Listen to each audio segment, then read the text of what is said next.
வணக்கம். வணக்கம். நான் நாகராஜ். நான் ஹாரி. கதகளி 1000 சப்ஸ்கிரைபர்ஸை ரீச் பண்ணியிருக்கு. இந்த 1000 சப்ஸ்கிரைபர்ஸை ரீச் பண்ணதை முன்னிட்டு தான் இந்த ஸ்பெஷல் வீடியோ. யூடியூப்ல நிறைய கண்டென்ட் ஜென்ரேட் பண்ணலாம். குக்கிங், வீலாக் இந்த மாதிரி நிறைய கண்டென்ட் ஜென்ரேட் பண்ணலாம். ஆனால் நாங்கள் ஏன் கதை சொல்கிறத சூஸ் பண்ணோம் அப்படின்னா, கதை கேட்கறது இல்லை கதை சொல்றது, இது மனுஷனை மற்ற உயிரினங்கள்ல இருந்து வேறுபடுத்தி காட்டுறதுல ஒரு முக்கியமான விஷயம். மனுஷன் ஏன் கதைகளை கேட்கணும்? கதைகள் மனுஷனுக்கு என்ன பண்ணுது அப்படின்னு யோசிச்சு பார்த்தாச்சுன்னா, மனுஷனுடைய மனம் பல கட்டுகளால் நிறைஞ்சிருக்குது. மொழியின் பேரால, மதத்தின் பேரால, இனத்தின் பேரால, கலாச்சாரத்தின் பேரால, வன்முறையின் பேராலன்னு பல கட்டுகள் அவனுடைய மனசை சூழ்ந்திருக்குது.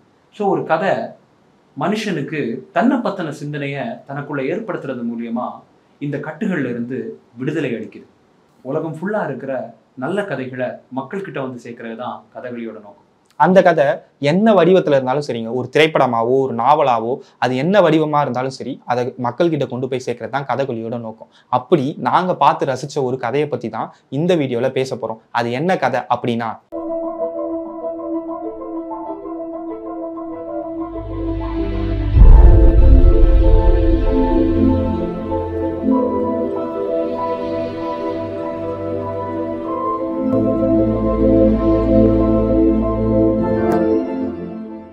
ஆடு ஜீவிதம். இந்த ஆடு ஜீவிதம் அப்படின்ற இந்த திரைப்படத்தோட கதை சுருக்கத்தை பார்க்கலாம். நஜீப் அப்படிங்கிறவர் கேரளாவை சார்ந்த ஒரு கடைநிலை ஊழியர். அவர் என்ன தொழில் பண்ணுறாருன்னு பார்த்தீங்கன்னா, ஏரிகளுக்குள்ளே போய் அங்கே இருக்கிற மணலை எடுத்து மணல் அரிக்கிற வேலையை அவர் பண்ணுறாரு. அவருக்கு புதுசாக திருமணம் ஆகியிருக்கு. அவரோட மனைவி 4 மாத கர்ப்பிணியாக இருக்கிறாங்க. ஸோ இந்த சூழலில் தான் அவரோட நமக்கு ஒரு 30 வருஷத்துக்கு முன்னாடி தெரியும், இந்த கல்ஃப் ட்ரீம்னு சொல்லுவாங்க.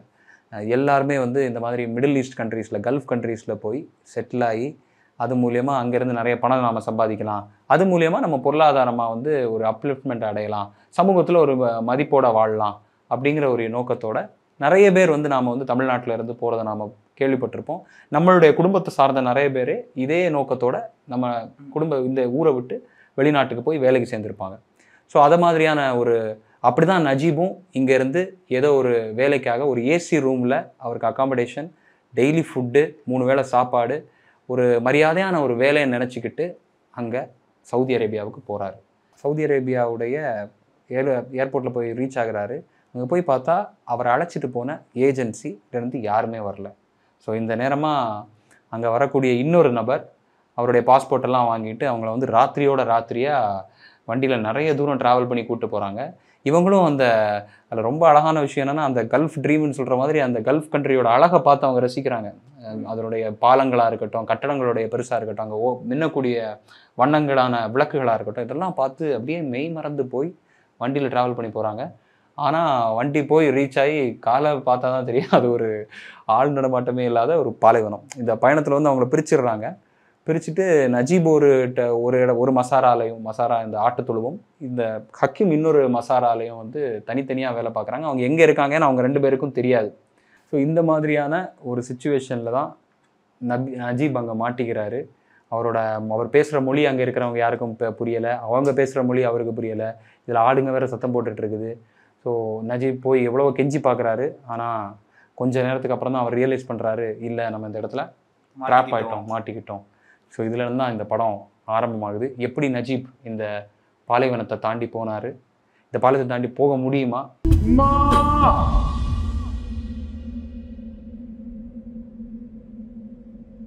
ஒரு கதையா இல்லை இந்த கதை ஏன் சொல்லப்படணும் அப்படிங்கிறதுக்கு முக்கியமான ஒரு விஷயமா நான் இந்த கதையில முக்கியமாக நடக்கக்கூடிய ஒரு நிகழ்வை பற்றி பேசுகிறேன். அந்த நிகழ்வோடைய பாதிப்பை பற்றியும் நாம் பேசலாம். புலம்பெயர்வு, மைக்ரேஷன். அதான், புலம்பெயர் தொழிலாளர்கள் எதனால புலம்பெயராங்க, ஒரு இடத்துல இருந்து இன்னொரு இடத்துக்கு எதுக்கு போறாங்க அப்படின்னு பார்த்தீங்கன்னா, பொருளாதார மாற்றம், கல்ச்சரல் மாற்றம், அப்புறமேட்டு சமூக மாற்றம். இந்த காரணத்தினாலதான் ஒரு மெயினா ஒரு புலம்பெயர் தொழிலாளர் ஒரு இடத்துல இருந்து இன்னொரு இடத்துக்கே போறான் அப்படின்னு சொல்லலாம்.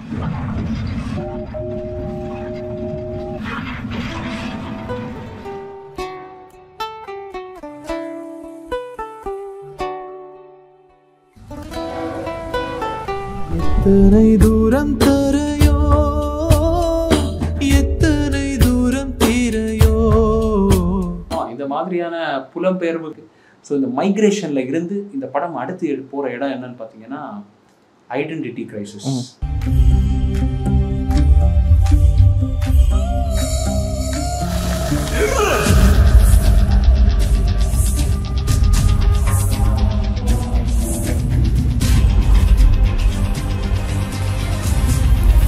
ஐடென்டிட்டி கிரைசிஸ் இது வந்து யாருக்கு வேணா ஏற்படலாம்.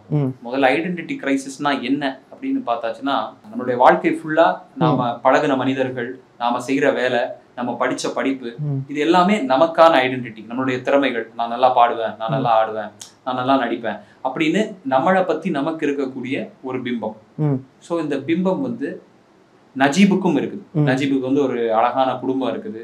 நஜீப் வந்து ஏரியில இருந்து மண்ணை அரிக்கக்கூடிய வேலையை செஞ்சுட்டு இருக்கிறார். எவ்வளவு நேரம் வேணா தண்ணியில தண்ணிக்குள்ள போய் இருந்து வெளியே வருவா. அதுவும் அதுலயும் ஒரு பெரிய முரண் இருக்கு. அதை நம்ம அடுத்து வருவோம். அந்த முரணான விஷயங்கள் படத்திலேயே நிறைய முரண்கள் இருக்கு. அதை பத்தி நம்ம பேசுவோம்.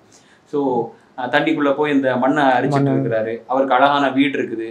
அவர் சுத்தி வந்து நிறைய நேச்சர் இருக்குது. ஸோ இதுதான் வந்து நஜீபுடைய ஐடென்டிட்டியா இருக்குது. நான் யாருங்கிற அந்த விஷயம் வந்து நான் யாருங்கிற ஐடென்டிட்டி அடையாளத்தை இந்த விஷயங்கள்லாம் தான் கட்டமைச்சிருக்கு.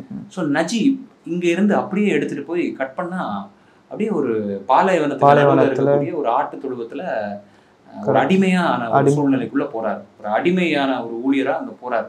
போனது என்ன நடக்குது? எல்லா இந்த ஐடென்டிட்டி, கல்ச்சர், சாப்பாடு, ஃபுட் எல்லாமே போயிருச்சு. கிட்டத்தட்ட வந்து இங்க கேரளாவுடைய உணவை பத்தி நம்ம எல்லாருக்குமே தெரியும். அவங்க எப்படி எவ்வளவு சுவையான உணவுகள், என்னென்ன சுவையான உணவு இருக்கும் நம்ம எல்லாருமே தெரியும். கிழங்குல இருந்து மீனா இருக்கட்டும், இல்ல பீஃபா இருக்கட்டும், இல்ல பரோட்டாவா இருக்கட்டும், இந்த மாதிரி பல சுவையான உணவுகள் அங்க இருக்குது. அப்படியே இங்க ஷிஃப்ட் பண்ணி பார்த்தாச்சுன்னா அவர் இங்க என்ன சாப்பிட்றாருன்னா பாத்தீங்கன்னா ஒரு ரொட்டி துண்டு, இவ்வளவு தடிக்கு இருக்கிற ஒரு ரொட்டி துண்டு, அதுவும் ஒரு தண்ணியில முக்கி சாப்பிடுறா. அப்படி தண்ணியில முக்கி சாப்பிட வேண்டிய அந்த அவநிலைக்குள்ள சொல்ற மாதிரி தள்ளப்படுறாரு. நஜீப் ஊர்ல வந்து ஏரிக்குள்ள போய் மண்ணரிக்கிறதுதான் தொழிலா வச்சிருக்காரு. அவர் தொடர்ந்து அதை செய்யறதுனால, தண்ணிக்குள்ளேயே மூழ்கி போய் அதை எடுக்கிறதுனால அவருக்கு நிமோனியா வர வாய்ப்பு இருக்கு. அடிக்கடி இருமல் வருது அப்படின்னு சொல்றாரு. இங்க ஒரு முரண் வருது. அவர் அங்க போயாச்சுன்னா அவரால் குளிக்கவே முடியல. அவருடைய எஜமான்கள் வந்து குளிக்கவே விடல. கழுவுறது கூட தண்ணி இல்ல அப்படின்ற மாதிரி தான் நிலைமைங்க.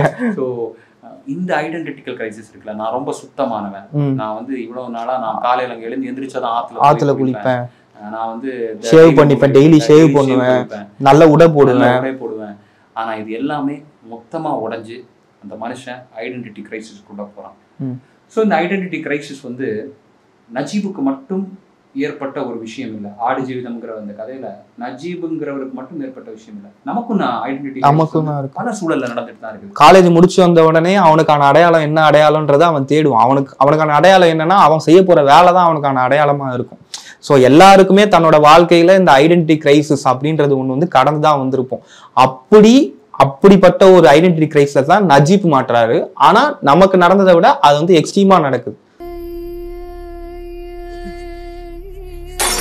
ஐடென்டிட்டி கிரைசிஸ் அடுத்த இடத்துக்கு போகுது. அதான் கடவுளை பத்தின கேள்வி. ஸோ நஜீப் வந்து இயல்பில் அவர் ஒரு இஸ்லாமியர். டெய்லி தினசரி வந்து நமாஸ் பண்ணிடுறாரு. இந்த இறுக்கம், இந்த கஷ்டம், ஐடென்டிட்டி கிரைசிஸ், நான் யாரு, என்னை சுத்தி எல்லாமே போயிடுச்சு. என்னை சுத்தி நான் சொந்தம் நினைச்சு வச்சிருந்த எல்லாமே போயிடுச்சு. எனக்கு நான் நினைச்சு வச்சிருந்த எல்லா இமேஜஸும் போயிடுச்சு. எல்லாமே போய் கிட்டத்தட்ட வந்து ஒரு ஹோப்பே இல்லாத ஃபியூச்சர். நான் வந்து இப்போ ஒரு பெரிய பாலைவனத்துக்கு நடுவில் சிக்கி இருக்கிறேன். இங்கிருந்து எப்படி இதை தப்பிச்சு போக எதுவுமே தெரியல. ஸோ கிட்டத்தட்ட ஒரு கையறு நிலைன்னு தமிழ்ல சொல்லுவாங்கன்னு நினைக்கிறேன். கையறு நிலை, எல்லாத்தையும் இழந்த ஒரு நிலை. அந்த அவனுக்கு இருக்கிற ஒரே நம்பிக்கை வெறும் ஹோப் மட்டும்தான். அந்த நம்பிக்கை, அந்த ஒரே நம்பிக்கை என்னன்னு பாத்தீங்கன்னா அல்லாஹ், கடவுள். அந்த அல்லாங்கிற நம்பிக்கை அவரை சில இடங்கள்ல வழி நடத்துற மாதிரியான வழி நடத்துறத அவர் நினைச்சுக்கிறாரு.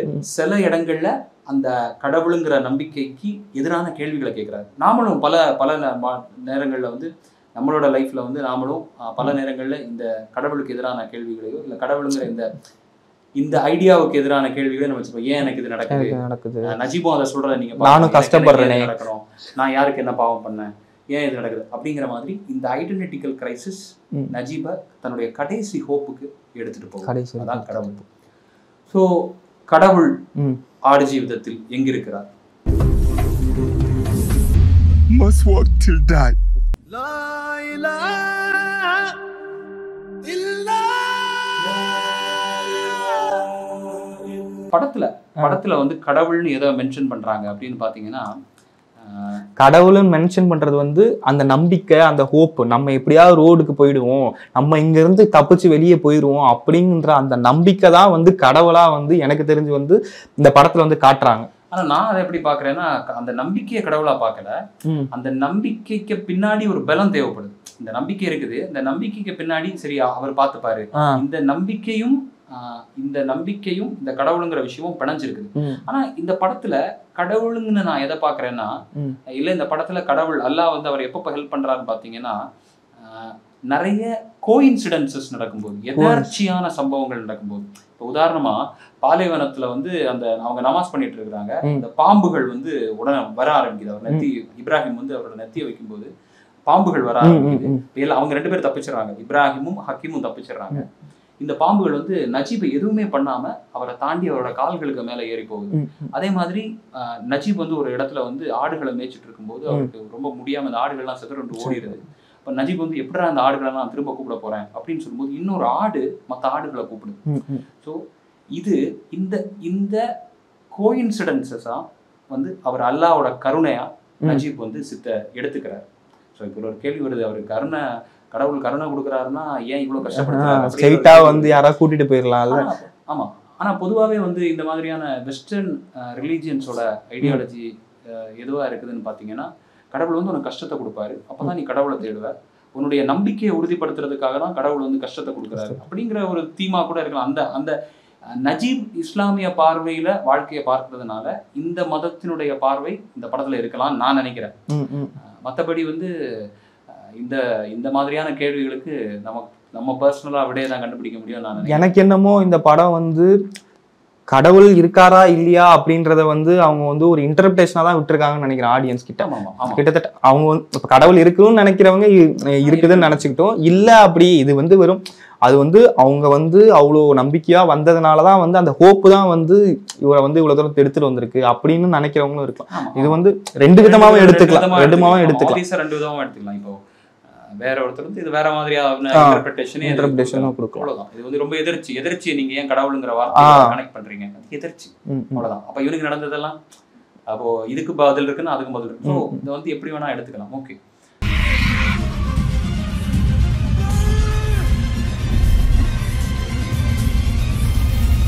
இன்னொரு விஷயம் இந்த படத்துல வந்து ரொம்ப ஆச்சரியமான விஷயம் என்னன்னா,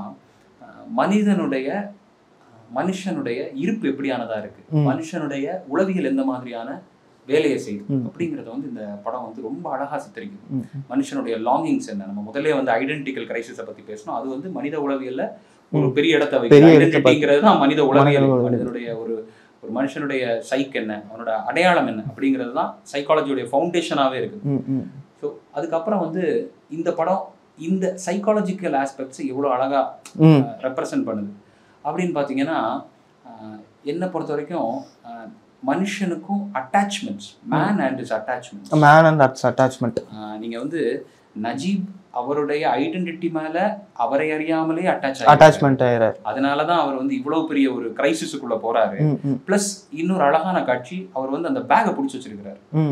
மனுஷன் வந்து பல நேரங்கள்ல அவன் ஏதோ ஒரு விஷயத்த பிடிச்சி வச்சிருக்கிறான், ஆனா அவன் அடுத்த நிலைக்கு போனான். இப்ப நீங்க உதாரணமா வந்து ஒரு மலை ஏறிட்டு இருக்கீங்கன்னு வச்சுப்போமே, 2 அழகான கல்லை எடுத்து வச்சிருக்கீங்க போற வழியில, அப்போ பாதை வந்து கடினமாகும் போது நீங்க இந்த கல்லை விட்டு தான் ஆகணும். இல்ல ஒரு பெரிய ரொம்ப சுமையெல்லாம் சுமந்துட்டு நீங்க மலை ஏறுறீங்கன்னா, இல்ல உங்களுக்கு நெருக்கமான சுமை, இது வந்து எனக்கு ரொம்ப பிடித்தமான சுமை, உள்ள வந்து நான் என்னோட குடும்பத்தோட போட்டோ எல்லாம் வச்சிருக்கிறேன், இல்ல எங்க அப்பா வந்து முன்னாடி இது போடுவாரு, இந்த த்ரோ பண்ணுவாங்களே, ஒரு த்ரோ ஷார்ட் புட் த்ரோ பண்ணுவாரு. அவரு ஒலிம்பிக்ல ஜெயிச்சப்போ எடுத்த அந்த ஷார்ட் புட்டுது, இல்ல ஏதோ ஒரு காம்படிஷன்ல எடுத்த ஷார்ட் புட்டுது, அதை நான் தூக்கிட்டு தான் அந்த மலையை ஏறுவேன், மலைக்கு மேல நான் வீடு கட்ட போறேன் அப்படின்னு சொல்லி நம்ம மலைக்கு மேல ஏற ஆரம்பிச்சோம்னா பாதை கடினம் ஆகும்போது ஆப்வியஸா இந்த லக்கேஜ் நம்ம இறக்கி தான் ஆக முடியும். ஸோ அந்த காட்சி ரொம்ப அழகா வந்து அந்த படத்துல வச்சிருக்காங்க. இது வந்து நிறைய அந்த இடத்துல மட்டும் இல்ல, இது வந்து நிறைய இடத்துல வந்து வச்சிருக்காங்க. இப்ப ஹக்கீம் இருக்காருல்ல, இப்ப ஹக்கீமுமே அந்த புயல் வரும்போது வந்து இவங்க ஓடிதான் ஆகணும்.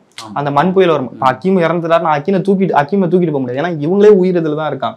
ஸோ அந்த அவர் என்னதான் உயிர் நண்பனா இருந்தாலும், அவங்களை கூட்டு வரதுக்கு ஐடியாவா இருந்தாலும் அவங்களை விட்டுட்டு தான் வரணும், ஏன்னா அவங்க உயிர் தப்பிச்சே ஆகணும்.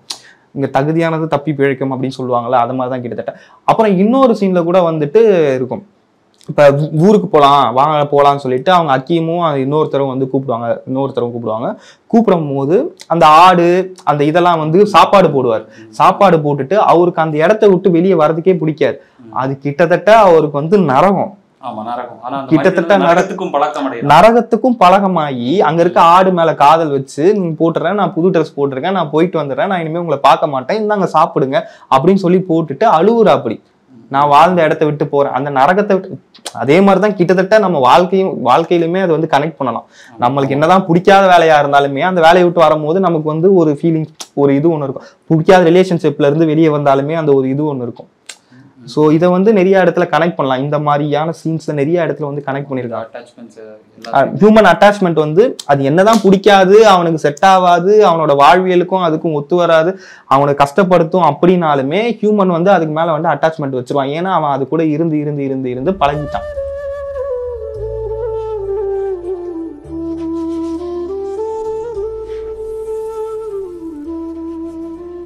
இந்த படத்தை பார்த்த சினிமாவை கற்றுக்கிட்டு இருக்கிறவங்க, இல்லை சினிமாவை தொடர்ந்து கற்றுக்கிட்டு தான் இருக்கணும்.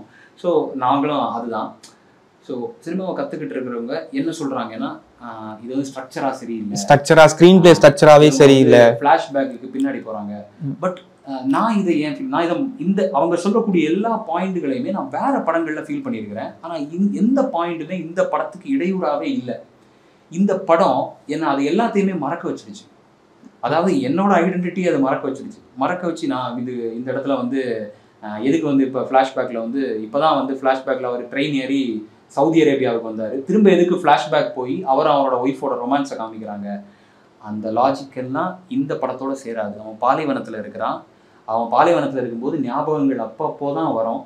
ஸோ அந்த ஞாபகங்கள் அப்பப்போ வரும்போது இட்ஸ் ஜஸ்ட் பியூட்டிஃபுல், அவ்வளோதான். அது வந்து திரும்ப நம்மளை வந்து அந்த கதைக்குள்ளே சக்கின் பண்ணுது. Very disturbing, very ruthless and very intriguing film. அதாவது சாவர நிலைமையிலுமே வந்து நம்ம சாவ போறோம்னா நமக்கு வாழ்க்கையில நடந்த சில பல மெமரிஸ் தான் வந்து போகும். இப்போ அந்த 10 செகண்ட் நம்ம இருக்கும். அப்ப நம்ம வாழ்ந்த வாழ்க்கை ஃபுல்லாவே வந்து மெமரிஸா தான் வந்துட்டு அப்படியே செத்து போவோம். அந்த மாதிரி கிட்டத்தட்ட அதுதான் வந்து இந்த சினிமால வந்து அந்த ஸ்கிரீன் பிளேவாகவே அவர் வந்து வச்சிருக்காரு. அப்படின்னு அவன் இந்த பாலைவனத்துல மாட்டிக்கிறான். அவன் மெமரிஸ்ல என்ன வருதோ அதை வந்துட்டு அவனுக்கு வந்து அந்த பொண்டாட்டி, ஆக்சுவலா ஒருத்தனுக்கு பொண்டாட்டி, பிள்ளை, அவனோட அம்மா, அவனோட குடும்பம் தான் வந்து வரும். இப்ப கனவுல போய் இப்ப நான் மாட்டினாலுமே எங்க அப்பா எங்க அம்மா அவங்க தான் ஞாபகத்துக்கு வரும். அந்த மாதிரி அவனுக்கு வந்து அந்த ஞாபகத்துக்கு வருது. அதை வந்து காட்டுறாங்க. அந்த ஞாபகங்கள் மட்டும் தான் அவனுக்கு ஞாபகமாவே இருக்கிறான். இங்க அவனுக்கு அன்பு செலுத்த யாருமே இல்லை. அவனுக்கு மேல யாருமே அன்பு காட்டல. அந்த ஆடுகள் மட்டும் தான் ஏதோ அவன்கிட்ட மோசமான விதத்துல நடந்துக்கிற ஒன்று ரெண்டு ஆடுகள் நடந்துகிட்டாலும் அவனுடைய எஜமானர்கள் அவனை நடத்துற அளவுக்கு இந்த ஆடுகள் அவனை மிஸ்ட்ரீட் பண்ணல. ஸோ அவனுக்கு ஞாபகங்களே இல்லை, ஒரு அழகான ஞாபகங்கள் எதுவுமே இல்லை. ஸோ அவன் பழைய ஞாபகங்களை நினைச்சுக்கிட்டே வாழக்கூடிய போக அந்த ஞாபகங்களும் கொஞ்சம் கொஞ்சமா மங்கிட்டே வருது. அவன் அக்கீமா பார்க்கும் போது அவனுக்கு எப்படி பேசணும்னே தெரியாது. ஆமா, அதுதான் வந்து இன்னொரு விமர்சனம்.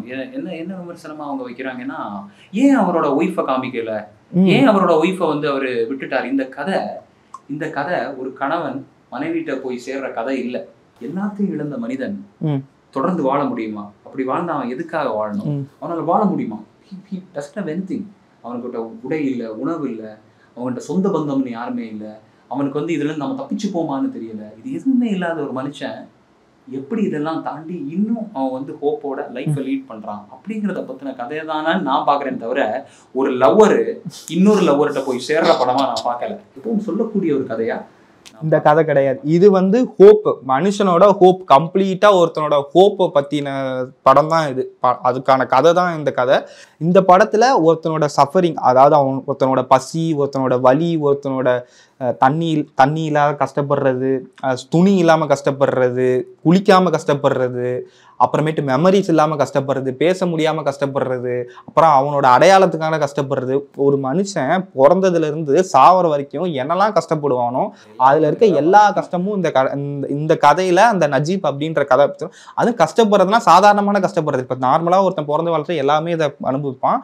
ஆனா அந்த கேரக்டர் எல்லாத்தையும் வந்து எல்லாமே எக்ஸ்ட்ரீமா, இதை விட இன்னும் கீழே போய் ஒரு கஷ்டம் வந்து இருக்கவே முடியாது அப்படின்ற மாதிரியான ஒரு கஷ்டத்தை தான் வந்து இந்த கேரக்டர் வந்து அனுபவிச்சு கடைசியில அது போய் அது வந்து அந்த ஹோப் அப்படின்ற ஒரு விஷயத்தினால மட்டும்தான் அது போய் கரை சேருது அப்படின்றத இந்த படத்துல வந்து ரொம்ப தெளிவா ஸ்கிரீன் பிளே மூலமாகவும் கதை மூலமாகவும் காட்சி மூலமாகவும் அமைச்சிருக்காங்க. நிறைய பேர் வந்து இந்த படத்துல வந்து ரொம்ப டிஸ்டர்பிங்கா இருக்குது, இந்த படத்துல வந்து சாவு வருது, இந்த படத்துல வந்து பசி இருக்குது, இந்த படத்துல வந்து ஒருத்தன் ரொம்ப கொடூரமான முறையில வந்து மரணம் அடைகிறான், இந்த படத்துல வந்து ஒரு எஜமானன் வந்து ரொம்ப கொடூரமா வயலன்ஸ் இது பண்றான், ஒருத்தன் வந்து உணவு இல்லாம உடல் நலிஞ்சு போறான், இப்படிங்கிற விமர்சனம் மூலியமா இந்த படத்தை பார்க்காம இருக்கிறாங்க. ஆனா கொஞ்சமா யோசிச்சு பார்த்தா இது எல்லாமே வந்து வாழ்க்கையில நடக்கிற ஒண்ணுதான், வாழ்க்கையில நடந்துட்டு இருக்கிற ஒண்ணுதான்.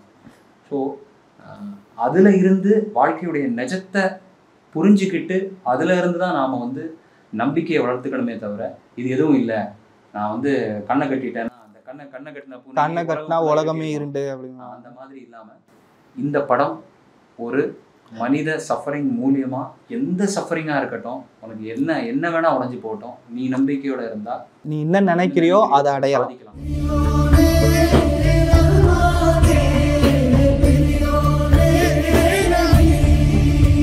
பேருண்மையை பேசுற ஒரு படம். ஆடு ஜீவிதத்தை தியேட்டர்ல போய் பார்க்கலாம். இது தியேட்டர்ல இப்போ ஓடலைன்னா you can watch it in OTT. அதே மாதிரி உங்களுக்கு ஏதாவது கதைகளை நாங்க சொல்லணும் அப்படின்னு நீங்க ஆசைப்பட்டீங்கன்னா kindly two comment it in the comment section. இன்னும் நிறைய கதைகளோட உங்க கூட சந்திக்கிறோம். ஸோ கண்டிப்பா சப்போர்ட் பண்ணுங்க. தேங்க்யூ. தேங்க்யூ. பாய்.